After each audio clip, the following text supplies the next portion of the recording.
Assalamualaikum warahmatullahi wabarakatuh. Bapak Ibu berjumpa kembali ya. Kali ini saya akan berbagi pengalaman ya terkait dengan pelaksanaan Lokakarya 2. Bapak Ibu yang saat ini di CGP Angkatan 10 akan melaksanakan Lokakarya ya sesuai dengan jadwal, yaitu adalah di tanggal 15 Juni 2024 ya. Bapak Ibu akan melaksanakan Lokakarya 2. Kemudian Bapak Ibu yang ada di CGP Angkatan 11 juga perlu ya untuk mengetahui ini karena apa? Lokakarya ini juga dilaksanakan di CGP Angkatan 11.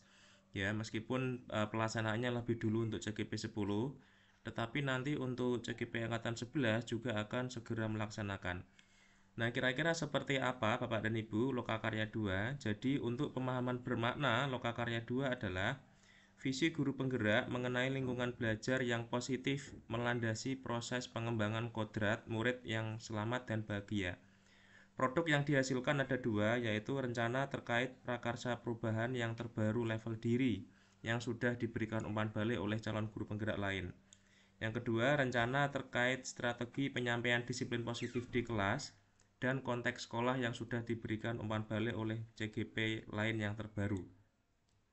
Kemudian tujuan belajarnya, peserta dapat menjelaskan perkembangan kemajuan prakarsa perubahan level diri ya, aksi nyata modul 1.3, serta membarui rencana berdasarkan umpan balik CGP lain.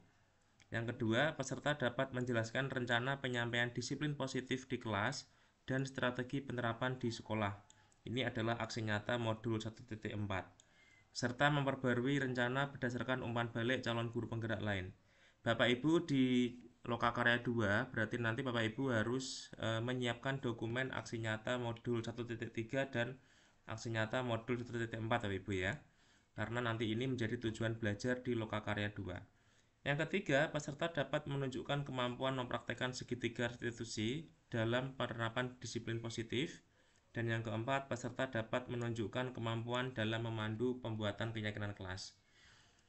Bapak Ibu akan ada 4 indikator keberhasilan ya di Lokakarya 2. Yang pertama adalah calon guru penggerak dapat memperbarui rencana prakarsa perubahan level diri. Ya, kemudian calon guru penggerak dapat memperbarui rencana penyampaian penerapan disiplin positif di kelas, kemudian dan di sekolah ya. Yang ketiga, calon guru penggerak dapat menunjukkan kemampuan dalam satu bagian praktek keyakinan kelas. Dan yang keempat, calon guru penggerak dapat menunjukkan kemampuan melakukan disiplin positif dengan segitiga restitusi. Bapak Ibu nanti agendanya Lokakarya seperti biasa akan ada pembukaan, presentasi dan umpan balik perkembangan aksi nyata modul 1.3. Kemudian presentasi dan umpan balik rencana aksi nyata modul 1.4. Kemudian akan ada review keyakinan kelas dan segitiga restitusi. Kemudian latihan membuat keyakinan kelas dan praktek segitiga restitusi. Dan penutup Bapak Ibu yang terakhir ya. Kemudian nanti akan ada satu kelas berisi 15 calon guru penggerak, berarti satu kelas berisi nanti 3 pengajar praktek. Ya, kemudian nanti akan juga perwakilan panitia dinas tempat ya. Kemudian ada BPGP atau BGP sebagai tim monitoring dan evaluasi. Ini tidak wajib. Bapak Ibu, ini penting diketahui bahwa peserta membawa tugas visi dan keterangan prakarsa perubahan Bagja ya pada modul 1.3.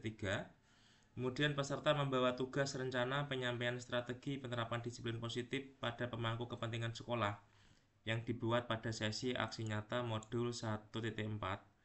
Kemudian ada beberapa kebutuhan Bapak Ibu nanti akan disiapkan oleh panitia ya seperti biasa. Nanti akan ada ruang kelas ya, ada proyektor, layar proyektor, papan pleno, audio dan laptop. Bapak Ibu ini nanti menyesuaikan kebutuhan ya dan fasilitas yang ada di Lokakarya 2. Bapak Ibu, itu ya informasi dari saya terkait dengan persiapan Lokakarya 2. Bapak Ibu harus mempersiapkan diri dengan baik ya karena Lokakarya 2 ini cukup penting ya, sangat penting seperti Lokakarya yang lainnya ya. Jadi Bapak Ibu tadi saya sampaikan poin-poin penting tadi, silahkan Bapak Ibu jangan sampai lupa ya. Yang pertama membawa tugas, visi dan keterangan prakarsa perubahan dengan Bagja pada modul 1.3. Kemudian membawa tugas rencana penyampaian strategi penerapan disiplin positif pada pemangku kepentingan sekolah. Ini adalah aksi nyata modul 1.4. Bapak Ibu itu ya, jadi intinya adalah di modul 1.3 dan 1.4 di modul di aksi nyata. Bapak Ibu terima kasih, semoga bermanfaat. Jangan lupa like dan subscribe, klik loncengnya biar tidak ketinggalan video terbaru dari saya. Assalamualaikum warahmatullahi wabarakatuh.